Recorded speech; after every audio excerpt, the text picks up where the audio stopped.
Welcome back to the Crochet Crowd, as well as my friends at yarnspirations.com. Today I have a new stitch for you. I don't know the word for it, but I'm just going to call it the Crochet Raised Star Stitch. So it's like the star stitching. It's a lot easier to do than the star stitching, and it really creates this beautiful texture. I'm just using Caron cotton cakes to do a tote bag.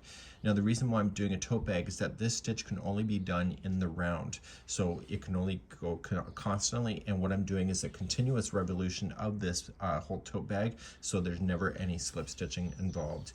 So because the yarn is changing color on its own, it can change at any time, and I'm not too worried about that. I think that the stitches is going to work out. What I have for a base here is that I created the base based on a pattern that exists on yarnspirations.com, and the final number of the round before we started doing this stitch was divisible by 3. So the multiple to do this stitch is in multiples of 3. What I'm going to demonstrate today is how to get yourself started. I'll create a little base for you, and you can figure out what you want to do. So if you would like to find another tote bag or anything like that, as long as you have a multiple of 3, it's good.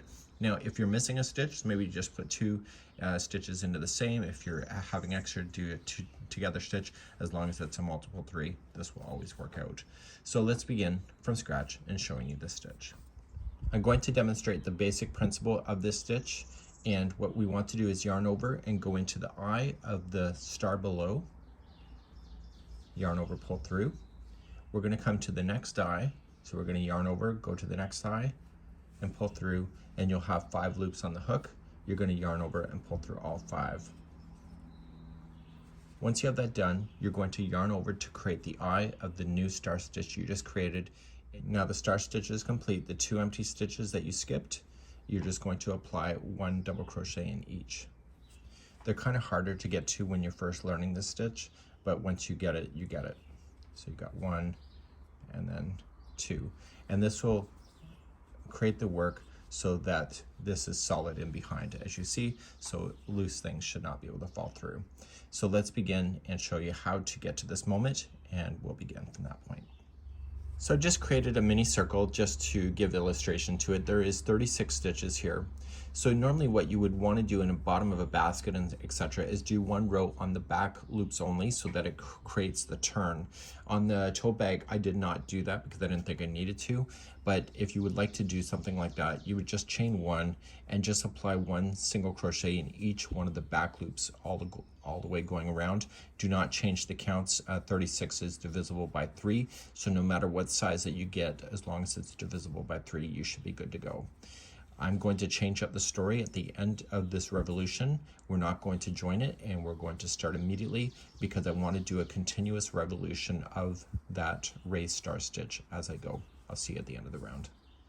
At the end of the round, I don't want to join it to the beginning. I want to do a continuous revolution where there will be no slip stitching because I think it looks more effective. To start the next one, what I'm going to do is that I am going to start the star stitch format. There is no eyes to work with yet, so we have to create our first round, and it's exactly what you know, but there's no eyes to go into. Starting in the very first stitch, I want you to yarn over and going on in, yarn over, pull through, and hold. I want you to skip the next 2 stitches and come into the 3rd right here, and yarn over and into the 3rd. These will be the eyes of the stitches in the future. So you'll pull through. You'll pull through all 5 loops on your hook. Don't be too tight about it, but be consistent. And you're going to yarn over and create the eye of this star stitch. The 2 stitches that you skipped are going to be the ones that you need to do, and when you're doing this for the first time, it's kind of a pain in the ass. So just, they're going to be double crochet each, so just wrap the hook and come in behind, just shift that star stitch in front and access the 2 double crochets in behind. And you're going to put 1 double crochet in each, so we have 1 and 2. If you don't happen to get the stitch exactly because it's buried in behind, it doesn't really show any imperfections, but I would be consistent for sure. So we're now going to continue this all the way around. So you're going to start with the same stitch that this one is coming into. Okay, that was the double crochet. So you're going to coming in to the same one. That will be the eye of the stitch in the future, and pull through. Skipping 2 stitches, come to the 3rd, yarn over and pull through. pull through all 5, and the 2 that you skipped, you have the yarn over first to create the eye, and the 2 that you skipped is going to be 1 double crochet each. That takes practice, so if you're struggling a bit with that, it's not you, it's the damn stitch. But it looks good, right? So let's do one more, and then I'm going to let you go around. So just yarn over, come into the same one where that one is coming into. So it's sharing the same one. Skipping 2, go to the 3rd, yarn over, and slam that in. Pull through all 5. So yarn over to pull through. So basically a chain 1 to create the eye, and then go into the 2 double crochet, or to the 2 stitches and create a double crochet. So go all the way around, just put me on pause, and I'll see you at the end of the round. Don't finish the round because I'll show you what to do from that point. I'm coming all the way around, and I have what appears to be 2 stitches before the next eye, which is what I'm looking for. So I'm going to complete the last one of this revolution, and I'm just going to go into the same one that this is here, pull through, and now this time when I skip 2, I'm going to come into the eye of this one right here, and I'm going to pull through. You're still going to pull through all 5, chain 1 to create the eye, and the 2 that you skipped, you're still going to use those. So now these star stitches will be building on top of each other.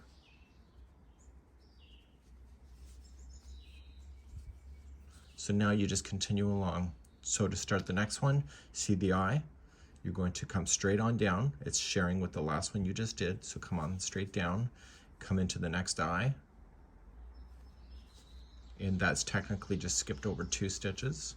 So you pull through, yarn over, and then double crochet in the 2 skipped. So let me know in the comments how hard it is for you to access those ones in behind. It took me a bit of practice to do it. I almost quit, actually, to be honest with you, but once I got my hands in the motion, it was good. So to do the next one, just into the eye, next one into the next eye, get your 5, pull through, chain 1 to create the eye, and then double crochet into the 2. So you can go around now as many times as you want to get the height. Maybe this could be like a pop can cozy or something, but you can go as big as you want to, and I will show you how to finish this at the end. So you can go as many times as you want, and I'll see you at the end of that moment, and I'll show you how to rebalance yourself back off. I'm continuing to go around, and I'm going to determine that I'm going to stop shortly. And what I want to do is look for where the slip stitching line was, and I'm going to say, okay, this is where I'm going to end my story, so to keep myself balanced, because that's where we kind of started the star stitch anyway in the continuous revolution. So that's something that you can decide for yourself. So I'm going to do one more stitch, and then I'm going to show you how to bring this back to balance. So you're going to come back and do the last one, and it's going to span over the one that you can see that has the slip stitching below. Your sample will probably be a lot more bigger than this, of course. And I'm going to say this is my last one, so I'm going to fill in my double crochets in the end. So the secret to getting yourself back into balance is to ignore those eyes of your star stitching. Everything is multiples of 3, so you can see that you have 3 stitches, 1, 2, 3, but if you include the eye, you're going to have 4. So when you want to make this back to balance, you're going to start with immediately the stitch work right here. So you're just going to start and just single crochet. So 1, and then skip over the eye, and just continue to do that. So just make sure you don't apply anything in the eye. So here's an eye, skip it, and just come on over.